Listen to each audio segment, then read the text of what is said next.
Good morning and welcome to our speakers and delegates from around the UK, many from the NHS, which is really good news, from Australia, Austria, Ireland, Italy, New Zealand, Nigeria, Singapore, Taiwan, and from the United States of America.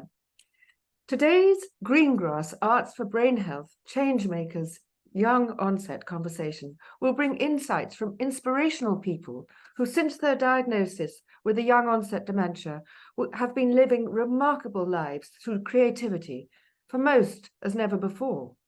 And Chris, having given up playing his tenor horn after heart attacks, when dementia struck, he thought, blow it, or rather, I'll blow the horn again. And a decade later, he's still at it. Our chair, Professor Jan Oyebode, a specialist in the field and head of dementia care at the University of Bradford, will lead today's conversation. We are honoured to be able to hear and share how, despite the challenges of dementia, Kate Swaffer of Australia, Keith Oliver, Wendy Mitchell, Chris Norris, and Gail Gregory advise, write, create poetry, photograph, paint, and play music to live their best possible lives. In a fascinating panel conversation, they will exchange experiences of their creativity and its impact. Then we look at access. Hamaad Khan, Global Development Officer at the National Academy for Social Prescribing, explains how social prescribing provides the link between the patient through the GP surgery to arts and well-being programs that can empower them to preserve their brain health. Hamaad will touch on global social prescribing approaches and the Champion scheme that encourages medical and neuroscience students to interact with these artists, to glean insight into their condition and material for dissertations. Tessa Gutteridge is the driving force behind Young Dementia UK and director of the Young Dementia Network. Each person will talk for 5 minutes, and the resulting conversation between them will open our eyes to the reality and impact of arts to preserve brain health in young onset. Finally, in view of a tragic need, Professor Adam Ockelford, a specialist in music for children facing exceptional challenges, will explain how this helps with Batten Disease, a symptom of which is dementia. The instigator of this Changemaker conversation series, Baroness Greengross, was passionate about the need for music to be embedded in the health and social care system for dementia. Sally, our dear friend, Arts for Dementia patron and co-chair of the All-Party Parliamentary Group on Dementia, worked indefatigably to advance arts for brain health strategy in Parliament. And after her death last year, many of us learned that she and her husband created the British Museum Youth Programme. How Sally would have valued our focus today on young onset. We are truly grateful to our speakers whose guidance inspires best practice in arts for brain health the world over. During this 90-minute conversation, so as to keep the flow, if you have questions, could you please save them to the very end? My colleague Amisha will keep an eye on and preserve the chat. All will be recorded and a transcript produced from the recording to provide an online resource. If you would like to upload your own resources, we shall add these too. And now I should like to introduce our chair, Jan Oyebode, Professor of Dementia Care at Bradford, who has spent most of her career as a clinical psychologist in the NHS. She now works in research where her current focus is on relationships, coping with life with dementia and family caring. Her recent work includes the Angela Project, improving diagnosis and post-diagnostic support for people with young onset and their supporters. The Dynamic Project on social care for people living with young onset dementia and their families. And she also leads the Young Dementia Network's research work stream. Jan, it is an honor to welcome you as chair. Thank you. Veronica, thank you very much for that lovely introduction, and it's a real honour for me to be here too. I think we're all going to have such an enriching time and getting this conversation together with several people who are very inspiring figures in the young dementia world and the dementia world generally, and who are outspoken advocates for good support and services for people with dementia. I think it's wonderful to have a focus today on young onset dementia. It's catching more attention now than it used to, and that is largely thanks to prominent voices who've been acting to draw attention to the needs of everyone with dementia, but especially for people with young onset dementia, because as you see from our panel, these are people who are younger themselves. So we're going to turn to our panel in a few moments. And as Veronica says, everyone will speak for about 5 minutes and then we'll have a conversation. But first of all, Veronica invited me to speak briefly about the Angela Project.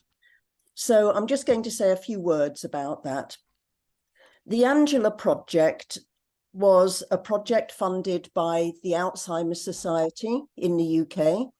It ran from 2016 to 2019, and we're actually still producing some outputs and some resources from the project. The project aimed to improve assessment and diagnosis and post-diagnostic support for people living with young onset dementia. It was led by Janet Carter, who is an old age psychiatrist working in North East London Foundation Trust and at UCL. And she led the work on diagnosis, working along with Professor Jackie Parks from University of Roehampton. And we ran the post-diagnostic work stream from the University of Bradford.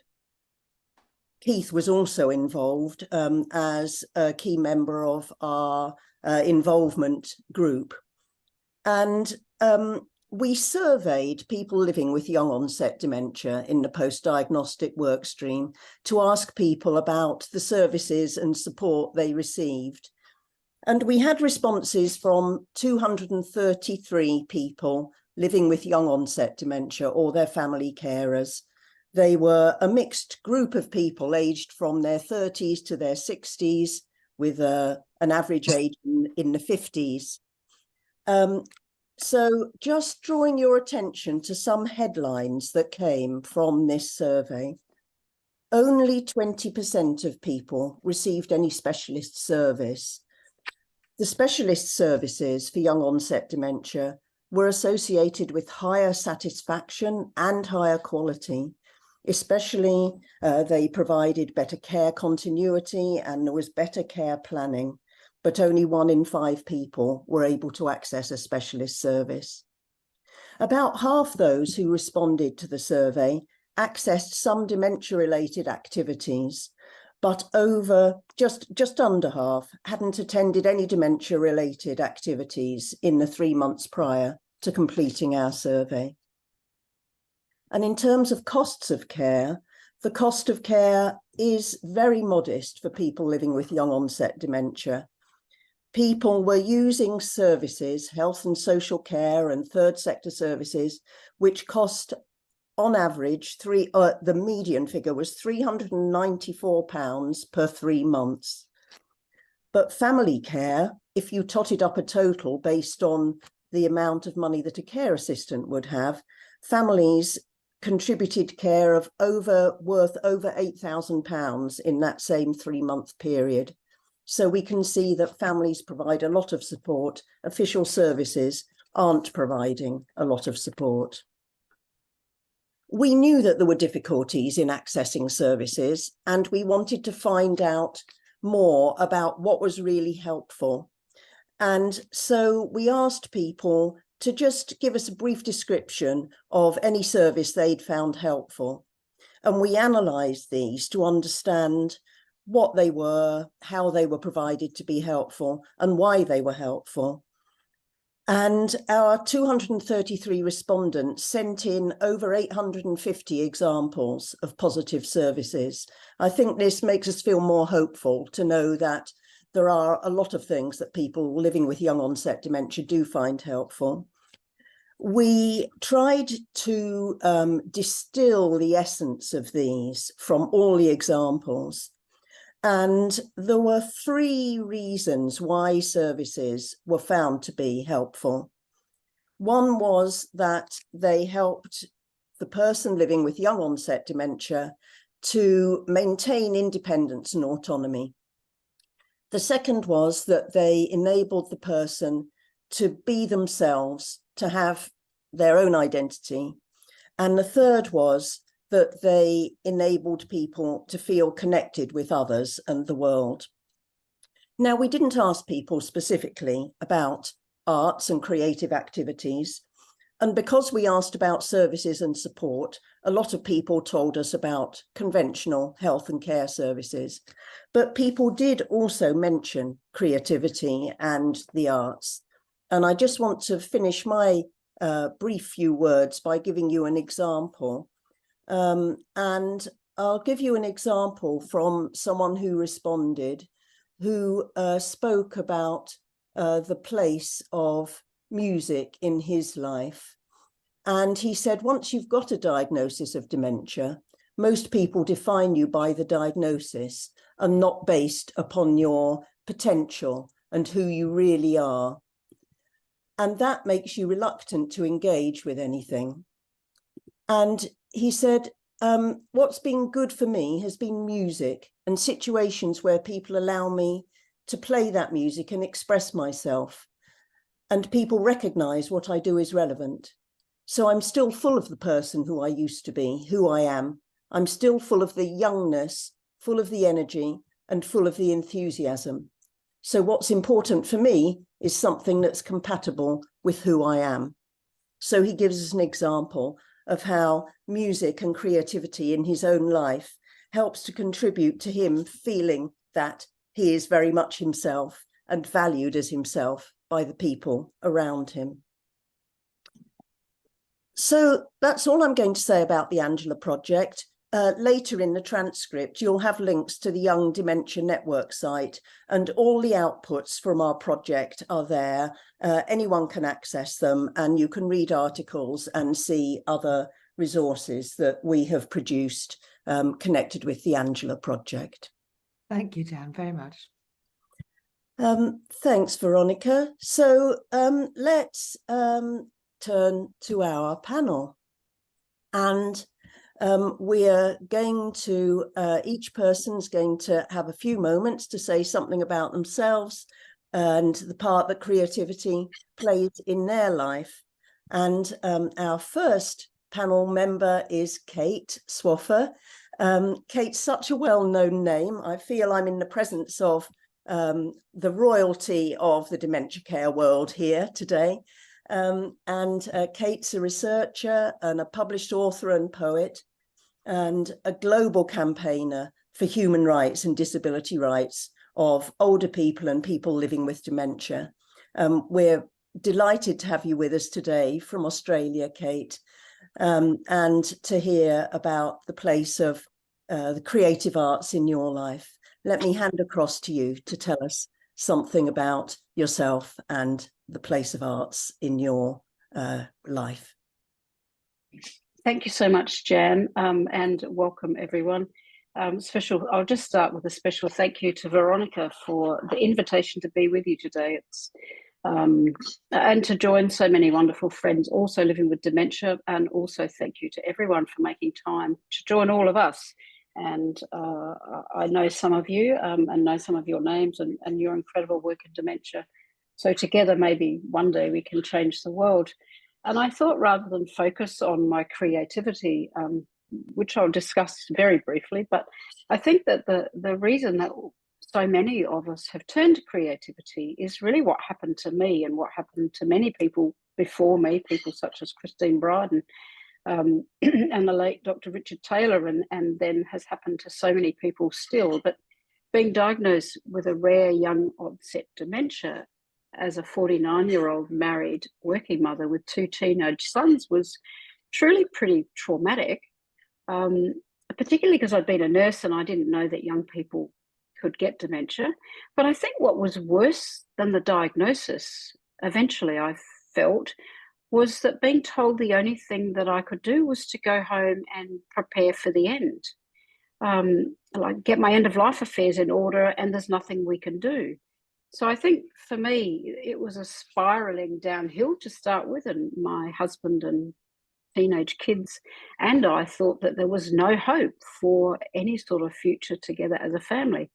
I had a couple of kind of lucky breaks. I was a mature age university student at the time, and my lecturers were perplexed about why everybody else had told me to give up everything, and they just saw me as a person with acquired disabilities and referred me to the disability support team. But my employment was terminated upon disclosure of the diagnosis. And although dementia causes disabilities, we all know that now, and the WHO have been saying that for 15 years before my diagnosis, not one healthcare professional or service provider has advised me ever, until quite recently, that I had rights under the Disability Discrimination Act in Australia and the CRPD to be supported to stay at work. And I think the other factor that impacts my more positive trajectory is that I soon realised, and I'm a retired nurse also, there's some other retired nurses in the room, I believe, Wendy, and I realised if I'd had a stroke age 49, I'd have been offered rehabilitation and supported back to work with disability adjustments if needed. So we really have to question, and the creativity part's really important, but we really have to question why the dementia and healthcare sector tells us to go home and prepare to die. And in my experience, the education system supported me to keep living Kate Swaffer's life as a person with acquired disabilities. And I think being supported as a student enabled me to continue to live my own life, meaning I could continue with my studies. And I still get support from a university today, disability support, but I still don't get support from the healthcare sector. So it is a major rights issue facing people with dementia. I didn't want a new identity. I wanted support to maintain the one I had. But that doesn't mean that having dementia has been all bad. Dementia's given me many, many gifts, and it's introduced me to loads of amazing people around the world, like many people on this webinar.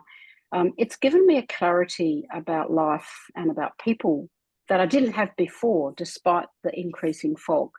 And it has, I wasn't a poet before dementia. I wasn't really interested in photography and design, and all of those things have taken over the parts of my brain that don't function like they used to, like my photographic memory, my high level of maths ability. That's gone. I can't even use a calculator anymore. But these other creative gifts seem to have turned up to replace the things that have gone missing. So whilst there are progressive changes to my cognitive capacity and my memory and thinking, my memory's changed. My thinking, I see things in pictures now, which I believe is very much like people with autism. And I actually believe through continuing to study and to continue to be so active, as many other people here with dementia are living active lives, I think we are creating new neural pathways in our brain. The other thing, because I had been a nurse and was able to fund it, was a really focused rehabilitation program, similar to someone post-stroke. But it really is, we need to support people to live their best life possible with dementia, not only to prescribe giving up and preparing to die from it. And yet most of the people I meet newly diagnosed through Dementia Alliance International are still advised it's the end and there's nothing that they can do to live a positive life. There's a couple of things I just wanted to say about, and some of us here have faced this challenge, living more positively than expected with dementia, particularly living more positively than people who are older and in a later stage of dementia. There's been, a group of people around the world who quite publicly say they don't believe we have dementia. My own neurologist was quite insulted by that, as if there's a group of people who don't believe he has the capacity to diagnose a person with dementia, even though that's half of his patient cohort. But for me, the gifts that just keep giving are the poetry and photography, which I didn't have an eye for photography, a much stronger interest in gardening, and really changed and very different musical palette now. They've been incredible gifts of dementia. And I do think that the other really important gift is it puts everything in perspective, and you really do learn to just enjoy whatever you get today and not worry too much about what might happen tomorrow. So I think my 5 minutes is probably up. Thank you, Kate. That was just such a rich 5 minutes, and you've said so many things that I'm sure will strike a chord with lots of people listening. You've packed so much in there in terms of words about our rights and the importance of hope, but also the opportunities to live our best life possible, and the gifts that you didn't expect that dementia's brought you. So thank you so much. And thank you. We will hear more from you in a little while. And let's now turn to Keith. Keith Oliver is a retired head teacher, and we've known each other for a lot of years now. Keith has written short stories, books, poems, and now has started to produce watercolor paintings and artwork, and is going to tell us a little about his life and how it's going, and the connections with creativity. Over to you, Keith. Thank you very much, Chan. And it's wonderful to be here this morning, and a real privilege to follow on and take the baton from my dear friend Kate. So moving on then, as part of maintaining my well-being, it's now not overstating the fact that creativity and stimulating leisure activities makes life, for me, worth living, and has filled very many vacuums in my life which have been created by Alzheimer's. There are a number of threads in my little talk. The value, first of all, of intergenerational collaboration in the arts, pursuing activities as an individual for my own satisfaction, or in a group when sharing the learning and the results, which often includes encouraging and supporting one's peers. I've subtitled my little contribution today as the 3 Ps: photography, painting, and poetry, and will explain why as I go along. Firstly, photography is the only creative pursuit amongst the 3 which I have enjoyed and practiced since well before my dementia diagnosis, which occurred on New Year's Eve 2010. I taught creative black and white photography as part of the art curriculum to primary school children, and then in liaison with the local secondary school, taught the children how to develop and print their images in a darkroom. This was an exciting and fun activity for us all, in more ways than was always anticipated, when children collaborating and creating together in a dark environment. Then, since being diagnosed, I have become the photographic student, learning with others who have dementia how to make better use of cameras on my iPad and smartphone. This has been through 2 dementia projects here in Canterbury, where I live, one funded by the Arts Council and DEEP, that's the Dementia Engagement and Empowerment Project, and one by Kent County Council, the latter combining photography with poetry and music to enable people with dementia to express a creative narrative of their own. Next to painting, between the ages of 11 and 64, my sole use of a paintbrush was to paint walls and ceilings with my wife in our home. After lockdown, I joined an online art group led by Francis Isaacs, and my dear friend Gail was part of that group as well. I was introduced to a skill and a passion which I never knew I had, which is watercolor painting. This has completely changed the way I look at the world in which I live. I don't copy when painting, but try to take a story in my head and transfer it onto paper using paint. This has encouraged me to be more resilient, patient to rework ideas and take risks, and some happy accidents have been the result. Since Similarly, it is only since being diagnosed that I have written poetry, some of which I have been very fortunate to publish. I'm going to finish my little bit with a poem which I wrote some months ago and which seeks to turn stigma and negative stereotypes on their head, and was recently the subject of an Arts Council funded film. Depending upon which way you put the emphasis on the words, it's called Atrophy. Rereading the neurologist's report. I nearly said my neurologist. He doesn't belong to me, and I certainly don't belong to him. About a brain which does belong to me. Why does the word atrophy jump out? Puzzle me, concern me, cause me to self-doubt. Surely atrophy should be a reason to celebrate. Who has given me a trophy? Shook my hand in exchange for a smile? This is a trophy shared with family and friends, whether they like it or not. Picturing a trophy in my mind, filling in the gaps. A trophy maybe for my brain, for sporting achievement, for effort, for trying, very. For quizzing, a good memory test, even for being me.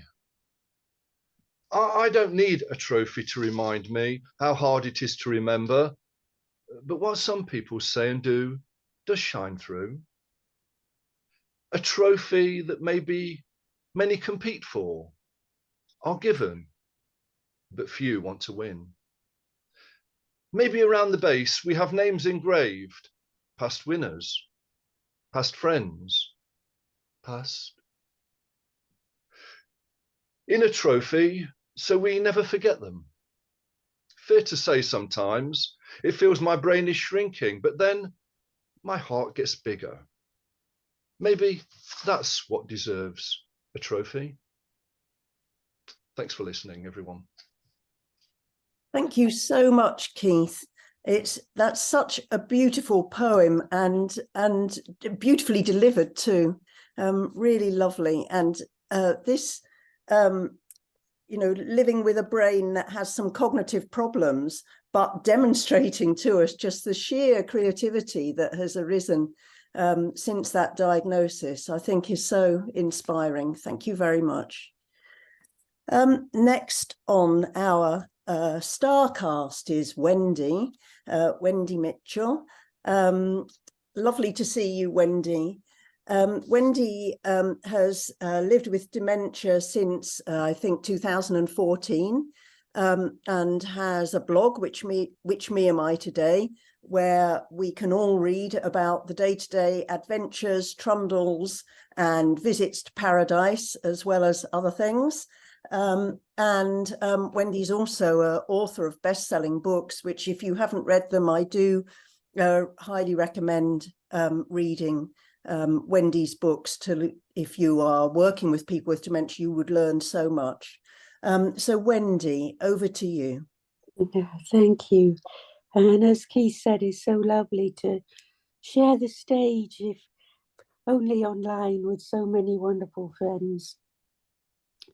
So throughout my life, I've had many artistic interests, but dementia has taught me the importance of time and how this very moment is the only time any of us are guaranteed, as no one knows what's around the corner. I was as guilty of anyone in my working life of wishing for the weekend, wishing for the following day, wishing for the next holiday.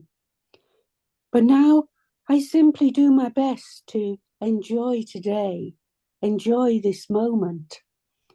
Nature has taught me to enjoy the smallest moments.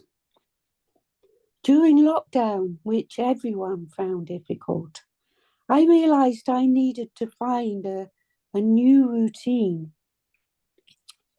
as my old routine of travelling 3 or 4 times a week around the country, giving talks, just disappeared. By pure chance, I'd bought a camera just before lockdown. And one day I saw it staring at me from the bedroom carpet. Could this be the answer? Because I'd never had time to discover my village before, because I was too busy travelling. But now the world had slowed down. I went out each day, taking photos along the way, clicking those magical moments so often missed if you don't take time to stop and look, really look. I discovered we had a village Facebook page, so each tea time I'd post my photos, and the comments that came back were so wonderful, so heartening. We're having to stay indoors, so it's lovely to see village life through photos. Another said, I never realised our village was so beautiful. You see things we all miss. This different means of socialising with the community around us is what got me through this strange period we all faced. Most villagers didn't know I had dementia at the time. Either words began to get around that I did have dementia. But instead of calling me Wendy with dementia, they started calling me the camera lady. They saw my talent with a camera before they saw my dementia. So now they saw dementia in a whole new light. I still post my photos every single day on the village Facebook page, and the villagers even asked me to produce the village calendar for 2 years to raise funds for the village, but also my support group. So my new hobby helped me as well as many others. But my other main therapeutic passion is writing. I can type words faster than I can think and speak them, because that part of my brain hasn't luckily been affected yet. Typing is my escape from dementia. My blog, Which Me Am I Today? My blog is simply my memory. But it's so humbling to think that people all over the world read it. It was the blog that led to publishers asking me to write my first book. But I kept turning them down. I knew I couldn't write a book by myself because I'd never remember what was on each page as soon as I turned it over. So when the lovely Anna Wharton emailed me out of the blue and said, I think we could write a book together that I'd wished I'd had when my father was alive. Suddenly, the impossible was becoming a possibility. But I didn't want Anna to write my book. After all, she's a ghostwriter. I didn't want her to just interview me and write my book. It wouldn't be my book. So we found a way whereby it worked for both of us. She told me what we were writing about each day. I typed my words, then Anna would work her magic and weave it in to the storyline and keep it all in time order. That's how we wrote my first book, Somebody I Used to Know, and my second, What I Wish People Knew About Dementia. My publishers are Bloomsbury, the same publisher as Harry Potter. Where's the connection, you might ask? Well, I was diagnosed on Harry Potter's birthday, the 31st of July. So the partnership was simply meant to be. But Anna has taught me the art of writing, the importance of writing the detail, just like the click of a camera, the detail that's so often missed. That's why I know my last book, One Last Thing, is my final book. As through writing that, I discovered the balance was tipping in Anna's favour. And for me, a book isn't my book unless I've written it. So they're my two creative pastimes. After all, we all had talents before a diagnosis of dementia.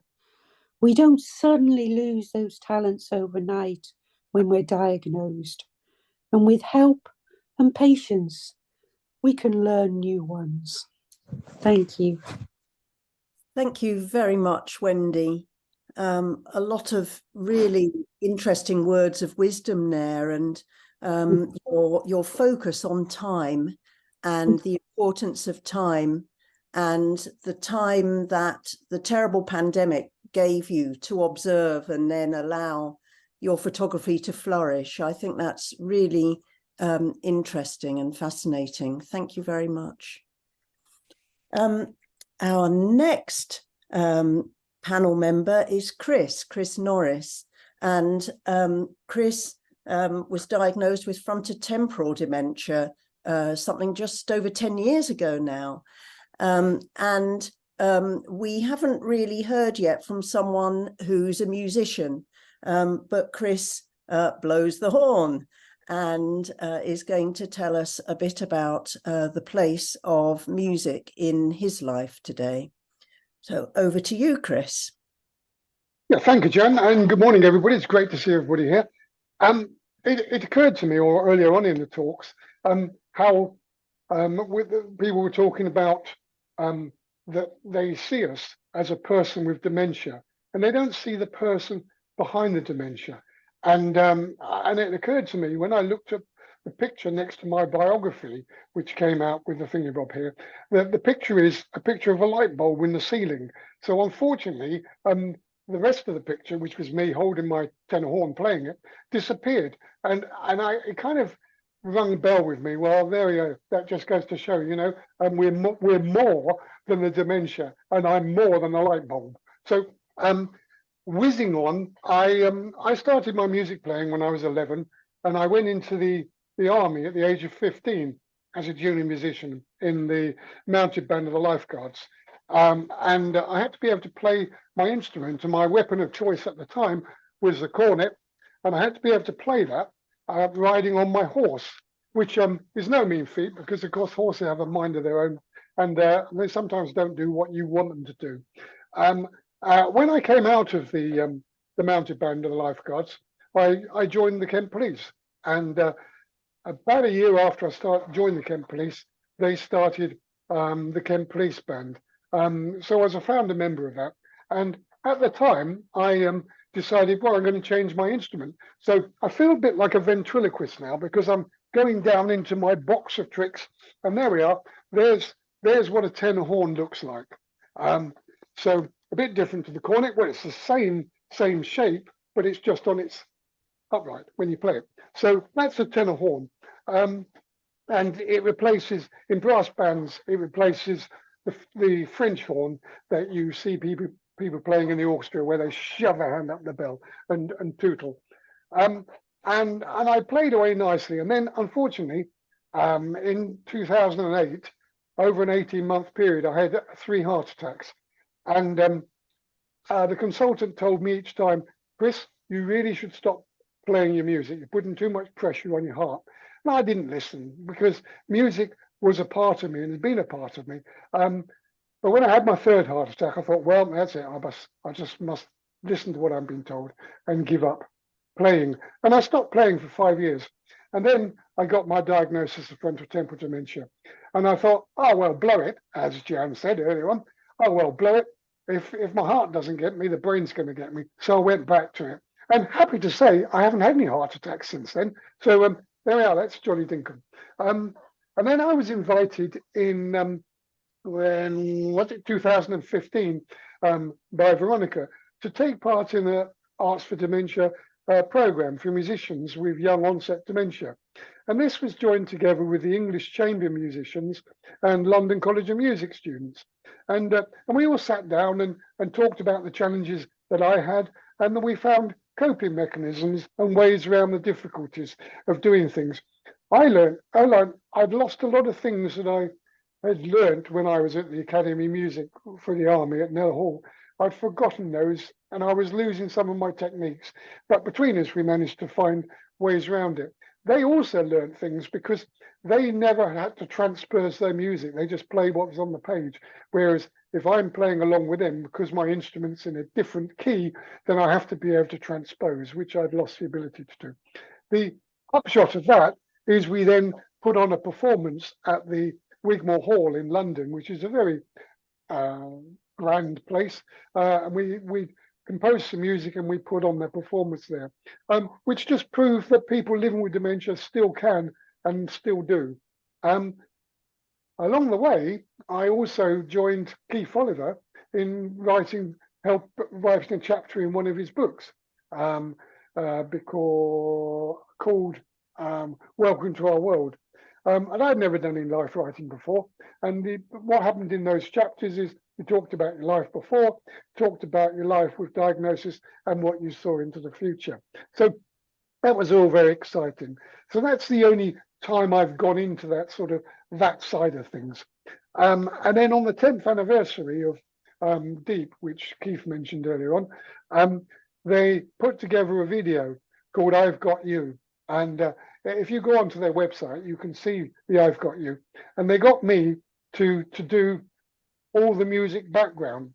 So in places in the film, there are 9 pictures of me on the screen playing all the different parts, which I thought was quite interesting and funny. It's a bit like Celebrity Squares, really, you know, and it was really quite funny. And I put on a different shirt and jumper for each picture on the screen, so it looked like there were 9 of me. During the lockdown, the group that I belong to decided that we would do our own research about music, and we looked into the idea: is it possible for people with dementia to learn a new skill? And we found that it was, and we all learned the ukulele, and then we managed to put on a performance with that. None of the others were musicians, but and they all thought I'd be able to do it easy peasy lemon squeezy. Wasn't the case. Learning a new instrument can be challenging, but we were all chuffed with what came out at the end. I just want to finish off because I'm overgoing my 5 minutes. You have to laugh sometimes with dementia. And recently I was sitting on a question and answer panel on stage in front of an audience around the arts. Now, I thought the audience knew that I was a musician, and as I found out, they didn't know what context it was. They didn't know I played the tenor horn. And I was asked the question as to how music helped me. And I replied that when I get tight and frustrated, I take out my horn and have a jolly good play and fiddle with it. And you know, all my cares and worries float away. And just as everybody else there on the screen is, I noticed the audience was descending into hysterics because they didn't know that I played the tenor horn. And when you start, I find these days, when I start talking, the words just keep coming out. I know something's going wrong, but I can't stop them. Anyway, everybody was in hysterics. I had to explain to them, yeah, I'm a tenor horn player. So when you're living with dementia, I've learned to laugh when dementia sticks out its foot and trips us up. And I think that's what living with dementia is looking at the things we can still do and not the things that we can no longer do, because there's zillions of things we can still do. Thanks very much, and back to you, Jan. Thank you, Chris. That's made me smile, probably made everyone listening to you smile as well. And that message of, you know, the things that you can still do and you do carry you forward despite that advice you had not to carry on playing. So thank you very much. Last but not least, on our panel of people living with young onset dementia today is Gail. Gail Gregory lives in Yorkshire, I think, was diagnosed 3 or 4 years. No, not in Yorkshire. Lancashire. Lancashire, wrong one. Oh, no. I work in the land of the white rose and you're in the land of the red rose. And Gail received a diagnosis 3 or 4 years ago now, in her early 50s. And Gail writes a blog and has a talent for art. And you can see an art piece behind Gail now on the screen. And she's going to tell us a little bit about the place of art in her life. Over to you, Gail. Thank you. And thank you so much for inviting me to join you all this morning. It's an honour to share with you how I keep my brain active while hopefully I'm inspiring others. When I received my diagnosis of early onset Alzheimer's 4 years ago, I felt empty. I felt lost. Not only had I received my diagnosis, I had the very difficult decision to give up my business, the business that I'd worked so hard to create. So I felt like I'd lost everything. I felt like I'd lost all purpose in life. It was arts, crafts, photography, and my blog that brought a sense of purpose back into my life. I needed to find ways that I could keep my brain engaged.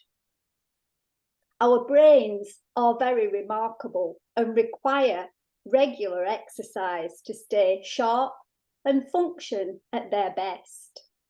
So I needed to ensure that my brain was staying active. Now for me, it was arts and crafts, nature and photography. I do like to challenge myself with new information and skills. And I believe by doing this, I'm hopefully promoting my brain health and holding on a little longer to my cognitive function. By incorporating my arts and crafts into my daily life, I am hoping that I will keep my brain engaged much longer. I always like to start my day with an early morning walk, and that's joined with my four-legged friend Toby, who is a celebrity in his own right and poses regular for photographs that are shown on our local weather TV station. I love being outdoors just to soak up the beauty of nature and capture my walks on camera. Because my camera just doesn't take photos. It's a wonderful memory aid, and I can relive my walks on my photographs later. The sights and sounds of nature are just so calming, and I have indeed counted some very special moments with nature. I've even had little robins feeding from the palm of my hand. Such a great way to start the day. So after a good dose of fresh air, it's off into my craft room, or I sit at the computer and write up my blog, depending what inspires me on that particular day. Inspiration can be very powerful. It has the ability to ignite others and encourage others. And inspiration can come from many, many different sources. Lots of things inspire me to be creative. Other people, flowers, nature, the list is endless. And we all have so much beauty around us. If only we would take the time to stop, to look, and to listen. I suppose dementia has inspired me because it's given me the opportunity to try new things, to be creative, and to use my imagination. I do try to attempt a piece of art most days, It helps to calm me. As I immerse myself in a piece of art, dementia seems to disappear. I've no confusion, I've no agitation. It's just me and my artwork. Arts, crafts, nature and photography is my form of mindfulness. I have never done any drawings or any paintings until after my diagnosis. And that was all thanks to a wonderful lady called Frances, who was also living with dementia, who encouraged me to try drawings and watercolours. And I was so surprised when I found out that I could actually draw and I could paint. But the biggest thing was I was learning something new whilst living with dementia. Art became a way of bringing out a creative side in me that I didn't even know existed. I started to express myself on how dementia made me feel. It was becoming a way to release the feelings and emotions that I was carrying inside. And my blog and poetry helps also. It's just a great comfort to let things go. There's so many benefits to arts and crafts, nature and photography. And I believe by doing these that I'm keeping my brain active and it's beneficial to my well-being. It reduces my stress levels. It alleviates my symptoms of anxiety. It helps me with the feeling of loneliness and it keeps my brain active. The best thing of all is the feeling of achievement when I've actually completed a piece of artwork. So let us embrace the power we have to inspire, encourage and motivate others. Let us be a trigger for change and make a positive impact in the lives of those around us. Remember, inspiration can go a long way. Thank you for listening to me. Gail, thank you very much, and very appropriate to end on a type of call to action for us all to show how living with dementia or not, we can inspire others and we can help others to see some of the ways that we can enrich our lives. And I think you've all spoken about having, very rich lives. I believe there are some of your pictures that we have ready to show. And Amisha, who's been providing a lot of support for this meeting, is just going to show a few of them now. You should be able to see them on your screen.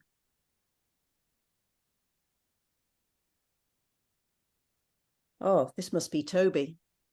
That's Toby.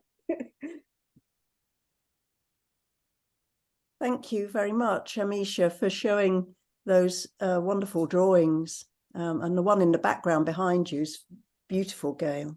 Thank you. So we have just a few moments for everyone on the panel to talk to each other, as inevitably happens with so many people with such a lot to offer. People have gone just tiny weeny bit over, but let's take 3 or 4 minutes and have a bit of conversation. Keith has had to go off to an appointment, but welcome back, everyone. You've all said things that connect with each other, and I'm sure you'll have been listening to each other and thought, oh yes, that resonates with me.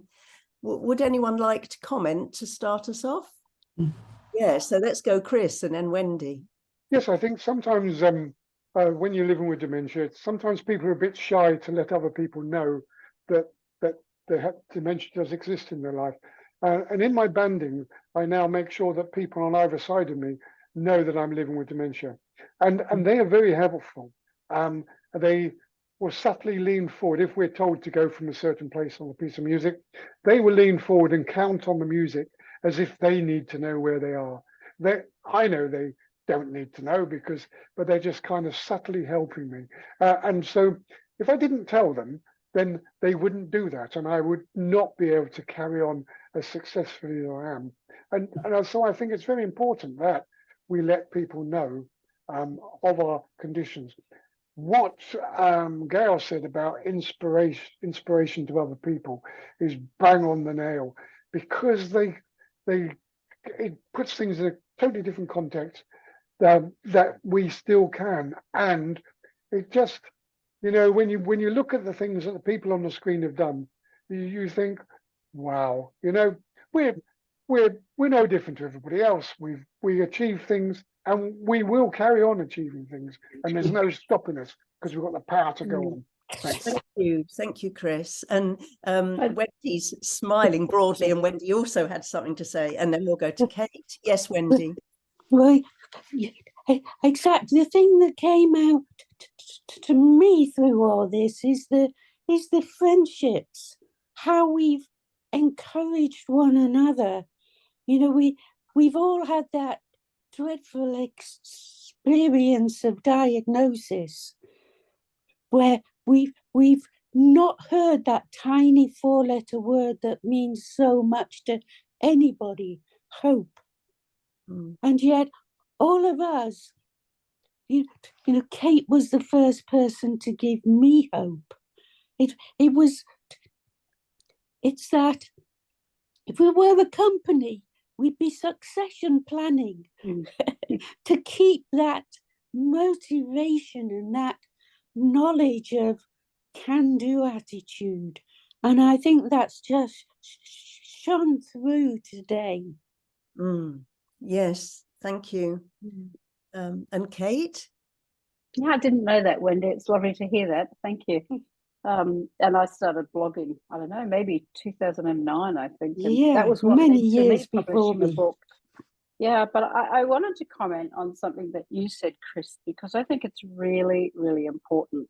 And you said that we should tell people that we've got dementia and not be, you know, fearful of doing that.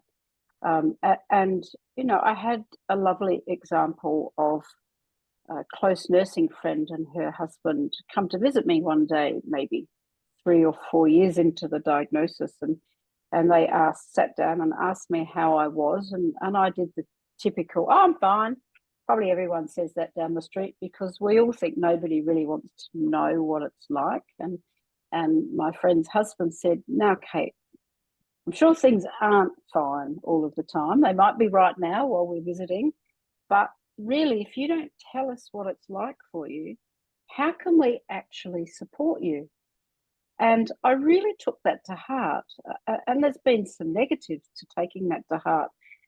But seriously, if we had cancer, or if we had Parkinson's disease, or if we had diabetes, we wouldn't be fearful or ashamed of telling other people if it came up in conversation. And I think that, you know, that one of the ways that we can help break down the stigma is to be as upfront about having dementia as we would be about cancer. A very high profile media woman in Australia, she's currently chair of the ABC television channel, and she was quoted a few years ago, you know, when someone gets cancer, everyone swarms around you, promises to be with you. I don't know if anyone here's had cancer. Everyone promises to be with you and hold your hand till your last breath. And when you tell them you've got dementia, a significant proportion of those same people quietly disappear. And is it that they're scared of, you know, is it this late stage dementia that they think we're going to go straight to? Is it that they're fearful for their own potential to have, I don't know, there's too much fear attached to dementia. And so if we can't be open, we just need to be open about it, like we would about anything else. I think you're all breaking the mold in being open about it.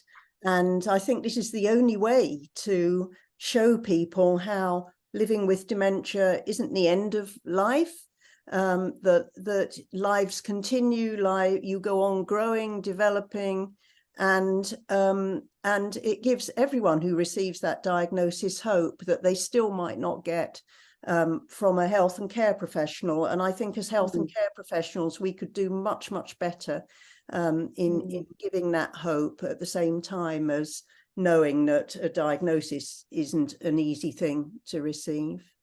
I know we have to move on in a moment, but Gail, is there anything you'd like to comment on before we move to the next section of our meeting? I think the only thing for me is many people think that we can't learn new skills, but they should just give us time and be more patient with us, because if they give us more time, we would learn new skills, and we still can learn new skills. And I've proved that.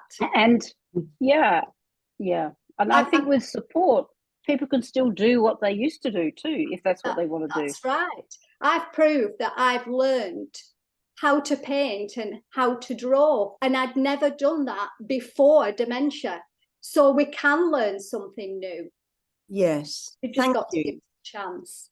Thank you. I think the brain is a wonderful, marvelous thing, isn't it? And you've all spoken about ways that your brains work, knowing that you have this diagnosis, but you've found new ways of seeing things, new channels, as well as continuing things that you were already in your life. And I do think it's very inspiring to hear. I'm sorry that we have to stop our panel discussion here and move on.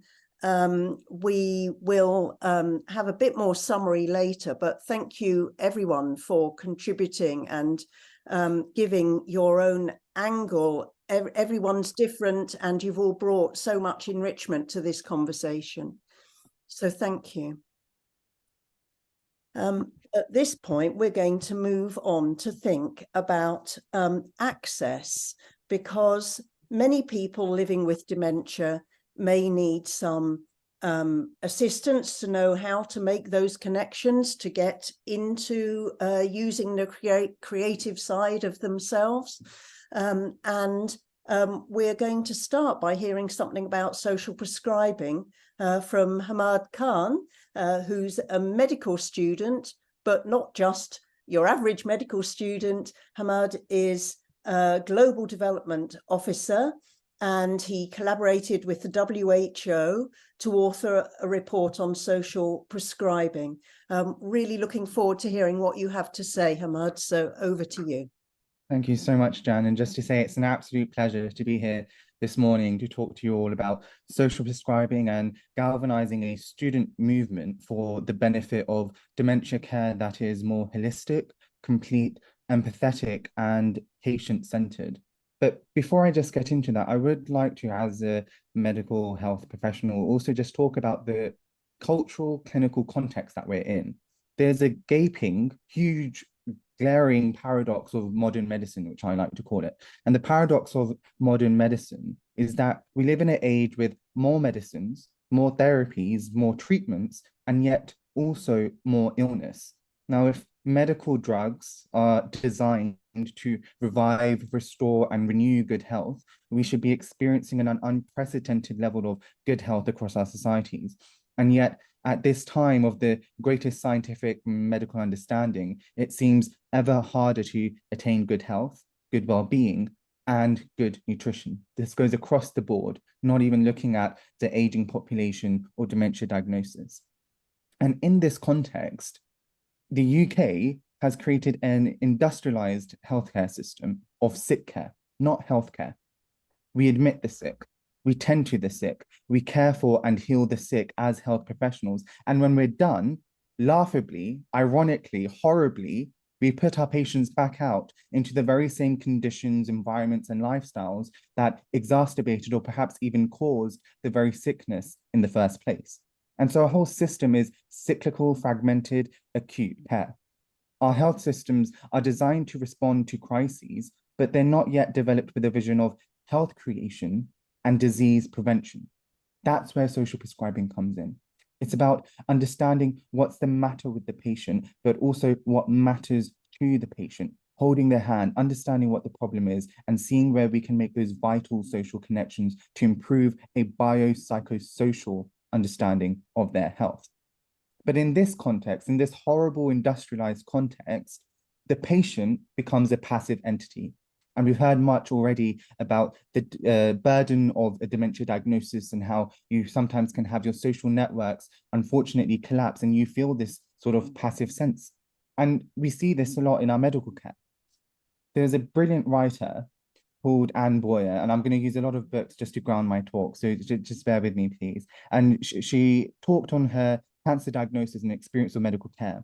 And I wanted to share this because I thought that this may even resonate with quite a few of the audience here today. And she said, we fall ill and our illness falls under the hard hand of science, falls onto slides, under confident microscopes. And then there's this body, my body, that has no feel for uncertainty, a life that breaks open under the alien terminology of medicine. She writes beautifully about how empirical science does little to invite, respect, and care for the patient voice in their journey to a long-term well-being and resilience. And that's the key, because the patient voice is hushed under the hubris of modern medicine, as we say. There's a common phrase in medicine by Osler, who's considered one of the grandfathers of evidence-based medicine. And he said so many years ago, listen to your patient, they are telling you their diagnosis. And it seems we've stopped listening because now 44.6% of patients want more involvement in their healthcare, and yet at a record high, 10% of patients feel disregarded. And just going again on what does a diagnosis mean and its effects on our patients, it changes how we think about our bodies, Anne-Marie Goldstein-Jutel says, our disorders, our futures, and even our identities. It brings into the fore and consciousness of a body that is sick, complains, creaks, and disobeys our intentions to do what we want to do.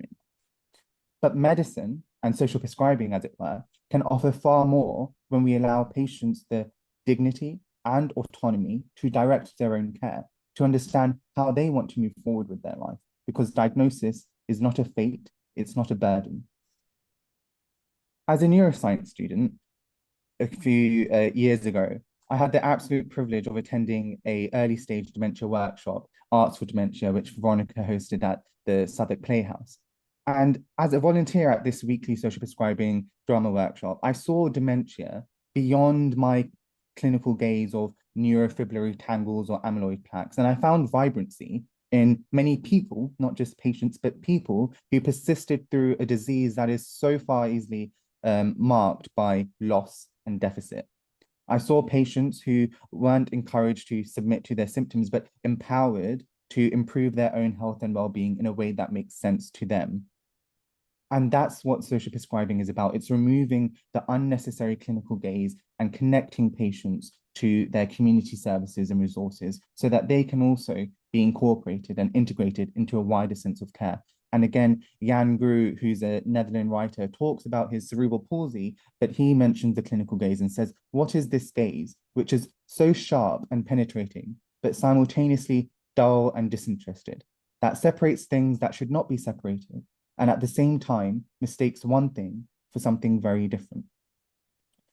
Social prescribing tries to remove a lot of that unnecessary clinical gaze. It's about establishing a cultural change. We want to redefine perceptions of health.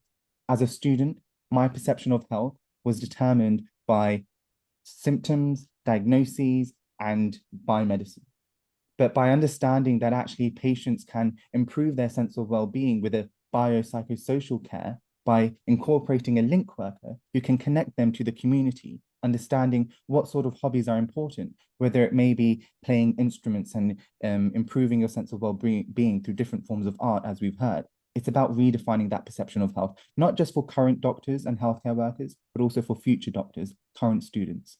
And by doing so, we reform our systems of care. We make sure that every GP has a vital link worker, as we now have in this country, where when patients come in with perhaps symptoms of dementia, not only are they given a biomedical care, but they're also connected to their communities so that they have a holistic sense of well-being. And by doing so, we eventually revitalize health for all by not just unnecessary medicalizing, but vitally socializing people's connections too.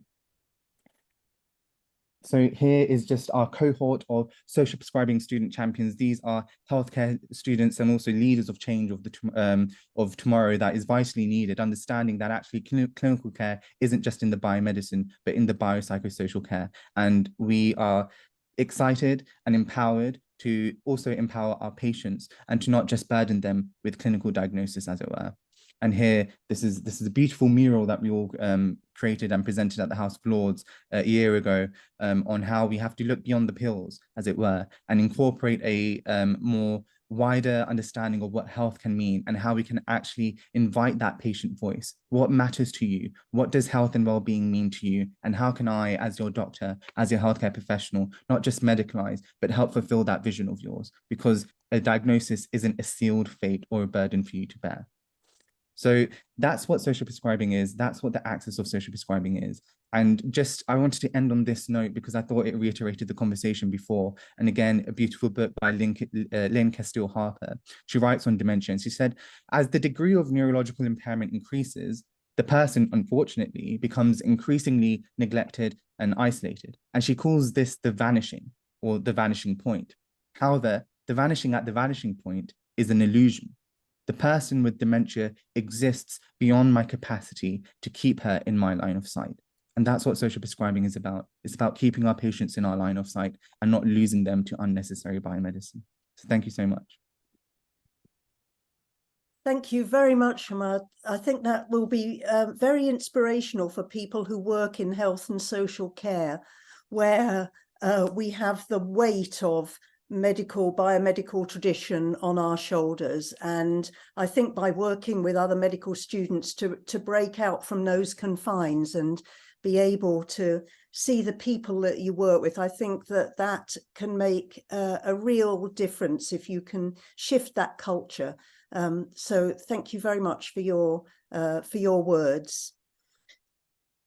And our next speaker in this part of the programme is Tessa Gutteridge. Tessa is the person who started the Young Dementia Network, which has been going for several years now in the UK, but worked to improve things for people living with young onset dementia for many years before that too. And Tessa's going to talk a bit about how people can access the network if they're living with young onset dementia or working with people with young onset dementia. Over to you, Tess. Thank you. However many years I've worked with young onset dementia, I'm realizing every day, this morning's included, there's just so much to learn, so much to rethink, and I've just thoroughly loved this conversation so far, so thank you very much for including me. I think most of the contributors today have played a part in the network, either on the steering group or taken part in our activities, so you know us well. But for those of you who don't know us, thank you very much for the opportunity to tell you a little bit more about the network. We're a collaborative community of over 5,000 members now, and we're united with a common purpose, and that's around improving lives of people with young onset dementia, and of course the families too. We want improvement now, of course, and we want to bring about significant change for the future. The broad membership is an amazing blend of people. Just over 40% or so are people with lived experience. And then the rest are professionals from health and social care, a range of roles really, including admiral nurses, clinicians, service developers, and then academics and researchers, and then people who are interested in young onset dementia.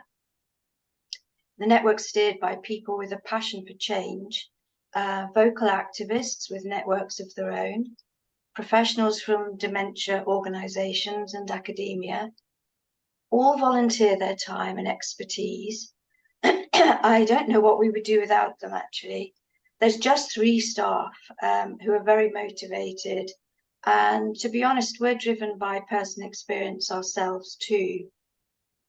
We set up, as Jan said a few years ago, that was back in 2016, and we set up really because awareness of young onset dementia and the information and support from pre-diagnosis onwards was nowhere near good enough then, and still nowhere near good enough now. And although I would say that there has been some progress made in some areas, but there's such a lot of variability.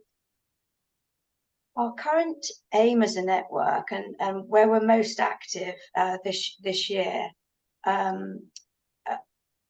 based on feedback from people with young onset dementia, is around improving the experience of diagnosis for the person and for the family. The route to diagnosis can be very challenging. Alongside that, we're really keen, and we need to do it alongside, of course, to increase the profile of young onset dementia amongst public and professionals. And then when something substantial has happened there, we want to increase access to lifelong support. That's another part of our aim. And that needs to change, of course, as you know, as needs and wishes alter along the way. And in this, as in all our work really, we work collaboratively. We don't feel that any one group or organisation has all the answers, and we definitely feel stronger if we work together. And that's nationally and internationally, actually. But I did wonder when Veronica invited me to be part of this conversation, does the network have a part to play, really? I especially feel that now after hearing the amazing creative contributions from people who live with young onset dementia and who know what they're talking about in terms of what creativity means to them. I do understand intuitively the vital part creativity plays in all our lives, really, whether we have a disability or not. And the prospect of this conversation actually made me think about what part creativity plays in my life. We can get wrapped up in work and, you know, general everyday personal stuff, can't we? And it gave me an opportunity to think about that. And it's a sort of running joke in my family that the cross-stitch cushion cover with pretty rosebuds decorating it, which I started in order to mark the birth of my only daughter, Rose, is still 33 years on, not finished. And in fact, it's nowhere near finished. And in truth, that does not give me joy. So that made me think, well, where am I creative? Well, creating dishes for family and friends to share, creating a beautiful garden, again for family and friends to share with me. This all gives me pure pleasure, and I feel it nurtures a very different aspect of me that needs to see the light more and more. Closer to home, through the Young Onset Dementia Oxfordshire group, I've witnessed the blossoming of people with dementia who were previously very tightly buttoned up, especially in terms of their communication and connection with the world around them. They took part in the Turtle Key Arts workshops over a number of years, and that covered music and singing, dancing, poetry, and it was absolutely wonderful. So thinking of the network, I don't think that improving the diagnosis experience or improving the understanding and awareness of young onset dementia is an essential precursor to a person accessing their creative spirit. But I do think that reducing the stress associated with a lengthy and sometimes meandering route to diagnosis matters. Knowing what you're dealing with, being able to have easy access to a professional who you can trust, and having sound information along the way, I do think is really important. And for those around you, family, friends, employers, community, to be able to recognise, accept and welcome you as yourself with young onset dementia and put up no barriers to participation in joining in or in pursuing your own life-enhancing creative opportunities well, I really feel that's important too. I think that the aims that the network pursues, the work that it's doing, should support the person with young onset and so contribute to enabling the mind space, the time and the energy for creativity to flourish. And I think it's that work that the network is involved with. I also feel that the photos, the pictures, the sketchings, the poems, the music, the wonderful, the books that people with young onset dementia create and share actually motivates and lifts the spirits of the people who work in the field as well. People like me and my colleagues. So don't underestimate the value of that. That's absolutely marvelous. Thank you. Thank you for giving me the opportunity to be involved in this. Thank you very much, Tessa. On the programme at this point, I am due to give a short summary, but we're also running just 5 minutes late, so I'm not going to give a summary beyond saying that it's been inspirational to hear members of the panel, and that I think you're helping us break through, you're helping the people living with young onset dementia to break through that catch-22, where if you're seen to talk about the things you can do, people then accuse you of not having dementia. But by being open about your dementia, you are showing both that you do live with this unwelcome guest, but also that you find ways to flourish and you contribute a great deal to society. So I think the work you're doing is really pioneering and trailblazing. And it's been just very enriching to hear about it. But at the end of this conversation now, we're very privileged to have our final speaker. And I think that, I'm not sure if Veronica wishes to introduce Professor Adam Ockelford. I will, because I want to thank you. So thank you, Jan, for your wonderful chairing, and you enable so many people to flourish with young onset by the very powerful work that you do, and thank you for the absolutely I shouldn't say inspirational, one can't help feeling inspirational, but all the speakers have today shared. And I would like to warmly welcome Professor Adam Ockelford. Adam is a music psychologist based at the University of Roehampton in London. His research interests include the impact of different neurological conditions on the development of musical abilities in childhood, and conversely, the potential of music to mitigate the effects of neurodegeneration. He has worked extensively with children and young people with neuronal ceroid lipofuscinosis, Batten disease. Symptoms include blindness, epilepsy, and the decline of speech, language, and dementia. Adam led a 3-year project that examined the potential role of music in enhancing the lives of children and young people with NCL, and I've seen the remarkable effect he has on children with challenges. It'll be really interesting to hear from you. Adam, thank you.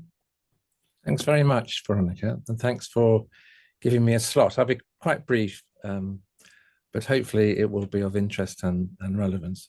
Yes, briefly talking about the potential role of music in children with and young people with either juvenile or infantile dementia, which is very rare, but it does affect a few hundred children in the UK at any one time. And one of the symptoms of juvenile dementia can quite often be blindness. And this is where my interests overlap, because I run a charity called the Amber Trust, which supports children and young people who are visually impaired to make music. So very briefly, we studied 12 young people very much with the support of their families and their teachers.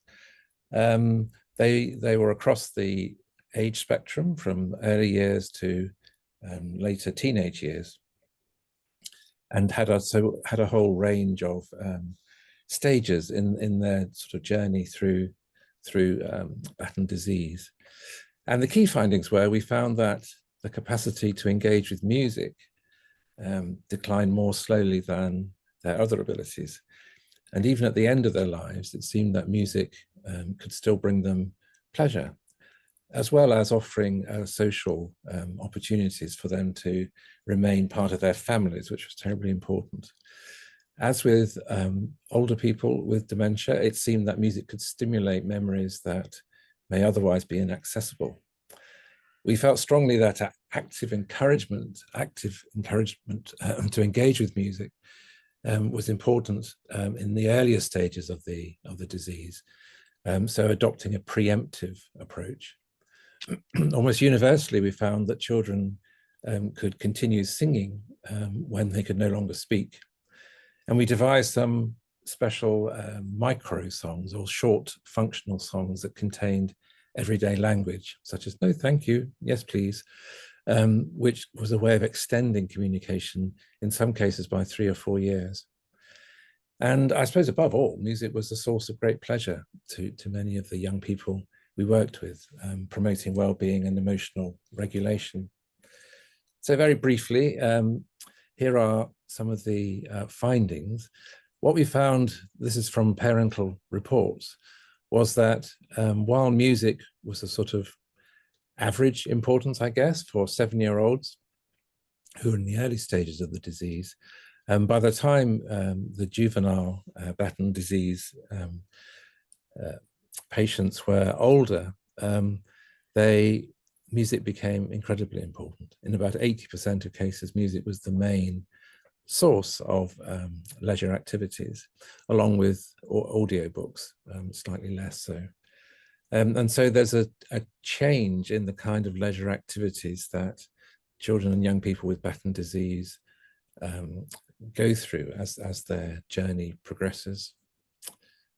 And here's the evidence for the continuation of musical engagement. So you can see over the 3 years of the study, the children's capacity to engage with music stayed more or less constant, while overall there's a general pattern of decline in day-to-day functioning. Then a couple of videos just to show some of this in action. So here is Ollie.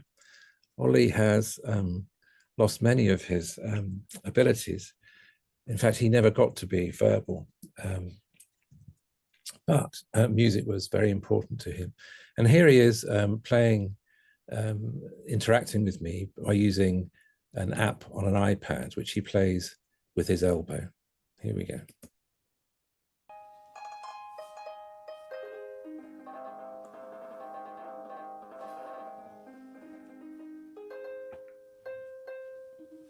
Only play a song while we sing. Only play a song. All join in. Only play a song.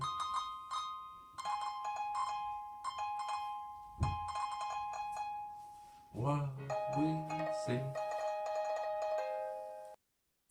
In fact, technology was incredibly important, and the Amber Trust is currently sponsoring technology and music education to create a new sound beam, a sort of ultrasonic beam through which children who can perhaps just move a finger will be able to engage with music making. And finally, here's Lily, who I worked with for several years at the end of her life. Lily had lost the ability to speak when I knew her, but she could still sing. Here she is talking about, expressing, first of all, her preference for something to eat and drink. Lily, what do you like for breakfast? Wow. What's Lily going to say? I would like some breakfast. Well, and what would you say? You say, I would like some Weetabix. Wow. And later on we might say, what would you like for your snack, Lily? And you're going to say, I would like some sour cream. And we might say, what would you like to drink, Lily? And you say, I would like And here's a song with Lily expressing her feelings, which are very important. How are you feeling? How are you feeling? How are you feeling today? Happy, happy. Adam's son, you asked me, Derek, I want Lily to do it. Ready? Go on, Lil. How are you feeling? I'm feeling happy. Lily was an extraordinarily happy person and a great inspiration to work with. And finally, working on the project helped us think of the place of music in the children's lives. The inner circle is about listening, playing and singing, and making music with others. Then the outer circle was the broader effect of music in supporting remembering, understanding, moving, communicating, socializing, and feeling.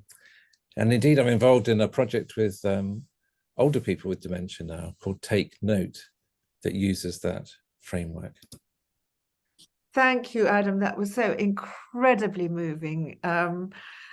Thank you very much for sharing it. I think it's important that we know that children can have this tragic disease which includes symptoms of dementia. And I hope that we will have dedicate a special event to it in the future. Thank you very, very much. Thank you all for coming.